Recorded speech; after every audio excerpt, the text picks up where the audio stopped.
नमस्कार दोस्तों, मैं हरिप्रसाद चौधरी, आपका दोस्त, सहयोगी व मोटिवेटर, आपके अपने यूट्यूब चैनल मंथन पब्लिकेशन पर आप सभी का फिर से हार्दिक स्वागत और अभिनंदन करता हूं। आज मैं आपके लिए इस वीडियो के माध्यम से भारतीय संविधान से संबंधित 30 अति महत्वपूर्ण प्रश्न लेकर के आया हूं, जो कि आपके लिए बहुत ही महत्वपूर्ण है, क्योंकि ये ऐसे प्रश्न हैं जो कि सभी प्रतियोगी परीक्षाओं में, जैसे SSC GD, Delhi police constable, CHSL, CGL, railway, Indian army, CET और तमाम स्टेट्स एग्जाम में बार बार पूछे जाते हैं। तो इसी के साथ बढ़ते हैं आज के अपने सेशन की ओर। इससे पहले आप सभी से मेरी एक छोटी सी रिक्वेस्ट है कि अभी तक आपने जो है हमारे चैनल को सब्सक्राइब नहीं किया है तो प्लीज़ चैनल को सब्सक्राइब करें और बेल आइकन को ज़रूर दबाएं, ताकि आने वाली वीडियो की नोटिफिकेशन आप तक पहुंच सके। अब बढ़ते हैं आज के अपने सेशन की ओर एक मोटिवेशन कोट के साथ। उम्र थका नहीं सकती, उम्र थका नहीं सकती, ठोकरें गिरा नहीं सकती, ठोकरें गिरा नहीं सकती। अगर जिद हो जीतने की, अगर जिद हो जीतने की, तो परिस्थितियां भी हरा नहीं सकती, तो परिस्थितियां भी हरा नहीं सकती। इसी के साथ दोस्तों बढ़ते हैं आज के अपने पहले प्रश्न की ओर। तो दोस्तों आज का अपना पहला प्रश्न है, निम्नलिखित में से कौन संविधान निर्मात्री सभा का सदस्य नहीं था? मोहम्मद अली जिन्ना, जवाहरलाल नेहरू, मौलाना अबुल कलाम आज़ाद, सरदार वल्लभ भाई पटेल। तो दोस्तों अपना आंसर होगा मोहम्मद अली जिन्ना। अपना आंसर क्या होगा? मोहम्मद अली जिन्ना। अगला प्रश्न है, संविधान के किस संशोधन ने राष्ट्रपति को मंत्रिमंडल की राय मानने के लिए बाध्य कर दिया है? 24वां संविधान संशोधन, 42वां संविधान संशोधन, 44वां संविधान संशोधन, 48वां संविधान संशोधन। तो दोस्तों अपना आंसर होगा 42वां संविधान संशोधन। अपना आंसर क्या होगा? 42वां संविधान संशोधन। बढ़ते हैं आज के अपने अगले प्रश्न की ओर। तो अगला प्रश्न है, निम्नलिखित में से कौन सी बात मोतीलाल नेहरू रिपोर्ट में नहीं दी गई थी? मौलिक अधिकार, प्रत्यक्ष निर्वाचन की समाप्ति, सर्वोच्च न्यायालय, भारत गणराज्य घोषित हो। तो दोस्तों अपना आंसर होगा सर्वोच्च न्यायालय। अपना आंसर क्या होगा? सर्वोच्च न्यायालय। अगला प्रश्न है, 2 सितंबर 1946 को गठित अंतरिम सरकार का उपाध्यक्ष कौन था? M.A. जिन्ना, जवाहरलाल नेहरू, सरदार वल्लभ भाई पटेल, राजेंद्र प्रसाद। तो दोस्तों अपना आंसर होगा पंडित जवाहरलाल नेहरू। अपना आंसर क्या होगा? पंडित जवाहरलाल नेहरू। अब बढ़ते हैं अपने अगले प्रश्न की ओर। अगला प्रश्न है, कांग्रेस का विभाजन किस वर्ष में हुआ था? 1968 में, 1969 में, 1970 में, 1971 में। तो दोस्तों अपना आंसर है 1969 में। अपना आंसर है 1969 में। अगला प्रश्न है, साइमन कमीशन का बहिष्कार क्यों किया गया? इसमें एक भी सदस्य भारतीय नहीं था। यह द्वैत शासन के संचालन की समीक्षा करना चाहता था, सांप्रदायिक समस्या का समाधान बता रहा था, तत्कालीन राजनीतिक स्थिति का अध्ययन करना चाहता था। तो दोस्तों अपना आंसर है, इसमें एक भी सदस्य भारतीय नहीं था। इसमें एक भी सदस्य क्या नहीं था? भारतीय नहीं था। बढ़ते हैं अगले प्रश्न की ओर। अपना अगला प्रश्न है, किस संविधान संशोधन के द्वारा भूमि सुधार कानून को संवैधानिक संरक्षण प्रदान किया गया? प्रथम संविधान संशोधन द्वारा, द्वितीय संविधान संशोधन द्वारा, तृतीय संविधान संशोधन द्वारा, चतुर्थ संविधान संशोधन द्वारा। तो दोस्तों अपना आंसर होगा प्रथम संविधान संशोधन द्वारा। अपना आंसर क्या होगा? प्रथम संविधान संशोधन द्वारा। अगला प्रश्न है, भारतीय संविधान में किस प्रकार की संघीय व्यवस्था का प्रावधान है? एकात्मकता की ओर झुका हुआ संघात्मक, अर्ध संघात्मक, एकात्मक, सहयोगी संघवाद। तो अपना आंसर होगा एकात्मकता की ओर झुका हुआ संघात्मक। अपना आंसर क्या होगा? एकात्मकता की ओर झुका हुआ संघात्मक। बढ़ते हैं अगले प्रश्न की ओर। अपना अगला प्रश्न है, मुस्लिम लीग के किस अधिवेशन में पाकिस्तान प्रस्ताव पारित हुआ? लाहौर अधिवेशन में, कराची अधिवेशन में, मुंबई अधिवेशन में, कोलकाता अधिवेशन में। तो दोस्तों अपना आंसर होगा लाहौर अधिवेशन में। अपना आंसर क्या होगा? लाहौर अधिवेशन में। सरकारी आयोग क्यों बनाया गया था? केंद्र राज्य संबंधों का पुनरावलोकन करने के लिए, राज्य में राष्ट्रपति शासन के दौरान राज्यपाल की भूमिका को जांचने के लिए, राष्ट्रपति और प्रधानमंत्री के संबंधों का परीक्षण करने के लिए, न्यायपालिका की बढ़ती हुई भूमिका का अवलोकन करने के लिए। तो दोस्तों अपना आंसर होगा केंद्र राज्य संबंधों का पुनरावलोकन करने के लिए। अपना आंसर क्या होगा? केंद्र राज्य संबंधों का पुनरावलोकन करने के लिए। अब बढ़ते हैं अपने अगले प्रश्न की ओर। अगला प्रश्न है, राज्य पुनर्गठन आयोग की रिपोर्ट कब लागू की गई? 1 नवंबर 1956 को, 1 नवंबर 1954 को, 10 दिसंबर 1955 को, 31 अक्टूबर 1957 को। तो दोस्तों अपना आंसर होगा 1 नवंबर 1956 को। अपना आंसर क्या होगा? 1 नवंबर 1956 को। अगला प्रश्न है, संसद के दोनों सदनों के संयुक्त अधिवेशन की अध्यक्षता कौन करता है? लोकसभा अध्यक्ष, राज्यसभा का अध्यक्ष, भारत का राष्ट्रपति, प्रधानमंत्री। तो दोस्तों अपना आंसर होगा लोकसभा का अध्यक्ष। अपना आंसर क्या होगा? लोकसभा का अध्यक्ष। दोस्तों इसमें एक बात और ध्यान रखना, संसद के दोनों सदनों के संयुक्त अधिवेशन को आहूत करता है राष्ट्रपति और अध्यक्षता करता है लोकसभा का अध्यक्ष। अब बढ़ते हैं अगले प्रश्न की ओर। अपना अगला प्रश्न है, कांग्रेस का अंतिम अधिवेशन कौन सा था जिसकी अध्यक्षता नेताजी सुभाष चंद्र बोस ने की थी? त्रिपुरी अधिवेशन 1939, रामगढ़ अधिवेशन 1940, हरिपुरा अधिवेशन 1938, फैजपुर अधिवेशन 1936। तो दोस्तों अपना आंसर होगा त्रिपुरी अधिवेशन 1939। अपना आंसर होगा त्रिपुरी अधिवेशन 1939।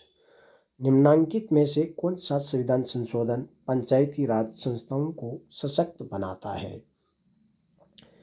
73वां संविधान संशोधन, 72वां संविधान संशोधन, 74वां संविधान संशोधन, 75वां संविधान संशोधन।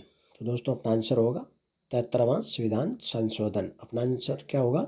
73वां संविधान संशोधन। बढ़ते हैं अपने अगले प्रश्न की ओर। अपना अगला प्रश्न है, किस वर्ष गांधी इरविन समझौता हुआ?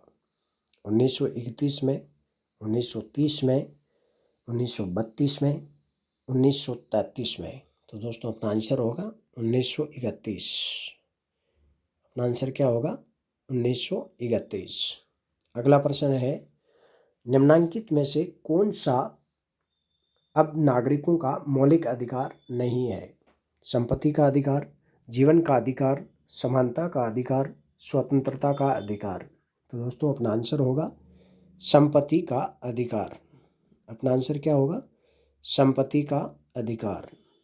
अब बढ़ते हैं अगले प्रश्न की ओर। अगला प्रश्न है, नेहरू मंत्रिमंडल में भारत का प्रथम विदेश मंत्री कौन था? वी.के. कृष्ण मेनन, मौलाना अबुल कलाम आज़ाद, जवाहरलाल नेहरू, विजय लक्ष्मी पंडित। तो दोस्तों अपना आंसर होगा जवाहरलाल नेहरू। अपना आंसर क्या होगा? पंडित जवाहरलाल नेहरू। सर्वोच्च न्यायालय के कौन से निर्णय में तय हुआ कि प्रस्तावना संविधान का अंग है? गोलकनाथ बनाम स्टेट ऑफ पंजाब, केशवानंद भारती बनाम स्टेट ऑफ केरल, ए.के. गोपालन बनाम state of Madras, Minerva mills बनाम गवर्नमेंट ऑफ इंडिया। तो दोस्तों अपना आंसर होगा केशवानंद भारती बनाम स्टेट ऑफ केरल। केशवानंद भारती बनाम स्टेट ऑफ केरल। तो दोस्तों अपना अगला प्रश्न है, निम्नांकित में से कौन अंतरिम सरकार का सदस्य नहीं था? बी.आर. अम्बेडकर, जगजीवन राम, डॉक्टर राजेंद्र प्रसाद, सरदार वल्लभ भाई पटेल। तो दोस्तों अपना आंसर होगा बी.आर. अम्बेडकर। अपना आंसर क्या होगा? बी.आर. अम्बेडकर। अगला प्रश्न है, भारत का राष्ट्रपति अपना त्यागपत्र किसे सौंपता है? प्रधानमंत्री को, उपराष्ट्रपति को, सर्वोच्च न्यायालय के मुख्य न्यायाधीश को, लोकसभा के अध्यक्ष को। तो दोस्तों अपना आंसर होगा उपराष्ट्रपति को। किसको सौंपता है? उपराष्ट्रपति को। बढ़ते हैं अगले प्रश्न की ओर। भारतीय संविधान में संघीय शब्द प्रयुक्त हुआ है? संविधान के भाग 3 में, उद्देशिका में, अनुच्छेद 368 में कहीं भी प्रयुक्त नहीं हुआ। तो दोस्तों अपना आंसर होगा कहीं भी प्रयुक्त नहीं हुआ। अपना आंसर क्या होगा? कहीं भी प्रयुक्त नहीं हुआ। भारत जैसे राष्ट्रों के लिए संघवाद का सर्वोत्तम रूप है केंद्रीयकृत संघवाद, सौदेबाजी संघवाद, सहकारी संघवाद, संघर्षात्मक संघवाद। तो दोस्तों अपना आंसर होगा सहकारी संघवाद। अपना आंसर क्या होगा? सहकारी संघवाद। बढ़ते हैं अगले प्रश्न की ओर। अगला प्रश्न है, भारत के संविधान के अनुसार निम्नलिखित में से कौन सा अधिकार आपातकाल में छीना नहीं जा सकता? दोस्तों ये छीना लिखा हुआ है, ये मिसप्रिंट है, छीना है, छीना नहीं जा सकता। जीवन का अधिकार, आवागमन की स्वतंत्रता का अधिकार, भाषण का अधिकार, संगठित होने का अधिकार। तो दोस्तों अपना आंसर होगा जीवन का अधिकार। अपना आंसर क्या होगा? जीवन का अधिकार। अगला प्रश्न है, भारत के संविधान के अंतर्गत किस भाग में अंतर्राष्ट्रीय शांति एवं सुरक्षा हेतु राज्यों को दायित्व सौंपा गया है? संविधान की प्रस्तावना में, मौलिक अधिकारों में, राज्य के नीति निर्देशक तत्वों में, आपातकाल के प्रावधानों में। तो दोस्तों अपना आंसर होगा राज्य के नीति निर्देशक तत्वों में। अपना आंसर क्या होगा? राज्य के नीति निर्देशक तत्वों में। बढ़ते हैं अगले प्रश्न की ओर। अगला प्रश्न है, निम्नलिखित नीति निर्देशक सिद्धांतों में से कौन सा एक भारतीय संविधान में मूलतः नहीं था? निःशुल्क कानूनी सहायता, जीविका साधन का नागरिकों का अधिकार, 14 वर्ष से कम आयु के बच्चों के लिए निःशुल्क एवं अनिवार्य शिक्षा, गाय बछड़ों के वध करने पर प्रतिबंध। तो दोस्तों अपना आंसर होगा निःशुल्क कानूनी सहायता। अपना आंसर क्या होगा? निःशुल्क कानूनी सहायता। अगला प्रश्न है, कोई विधेयक वित्त विधेयक है या नहीं, इसका विनिश्चय निम्नलिखित में से कौन करता है? भारत का राष्ट्रपति, वित्त मंत्री, लोकसभा का अध्यक्ष यानी कि स्पीकर, राज्यसभा का सभापति। तो दोस्तों अपना आंसर होगा लोकसभा का अध्यक्ष। अपना आंसर क्या होगा? लोकसभा का अध्यक्ष। बढ़ते हैं अगले प्रश्न की ओर। भारतीय संविधान द्वारा प्रदत्त मूल अधिकारों को निलंबित किया जा सकता है केवल संविधान में संशोधन द्वारा, राष्ट्रपति द्वारा राष्ट्रीय आपात की घोषणा द्वारा, सर्वोच्च न्यायालय के न्यायिक विनिश्चय द्वारा, संसद द्वारा पारित अधिनियम द्वारा। तो दोस्तों अपना आंसर होगा राष्ट्रपति द्वारा राष्ट्रीय आपात की घोषणा द्वारा। अपना आंसर क्या होगा? राष्ट्रपति द्वारा राष्ट्रीय आपात की घोषणा द्वारा। अगला प्रश्न है, सामान्यतः प्रतिदिन लोकसभा की कार्यवाही प्रारंभ होती है शून्यकाल से, अल्प सूचना प्रश्न से, प्रश्नकाल से, इनमें से कोई नहीं। तो दोस्तों अपना आंसर होगा प्रश्न काल से। ये प्रश्न काल है दोस्तों, कल नहीं है, ये प्रश्न काल है, मिसप्रिंट है। तो अपना आंसर होगा प्रश्न काल से। बढ़ते हैं अगले प्रश्न की ओर। अगला प्रश्न है, राज्यसभा में कितने सदस्य राज्य और संघ राज्य क्षेत्र के प्रतिनिधि होते हैं? 238, 240, 245, 250। भारत के संविधान के निम्नलिखित में से किस अनुच्छेद के अंतर्गत राज्य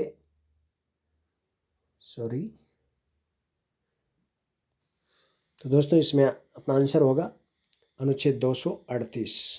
अपना आंसर क्या होगा? अनुच्छेद 238। अगला प्रश्न है, भारत के संविधान के निम्नलिखित में से किस अनुच्छेद के अंतर्गत राज्य विधानमंडल का प्रावधान किया गया है? अनुच्छेद 173, अनुच्छेद 107, अनुच्छेद 168, अनुच्छेद 214। तो दोस्तों अपना आंसर होगा अनुच्छेद 168। अपना आंसर क्या होगा? अनुच्छेद 168।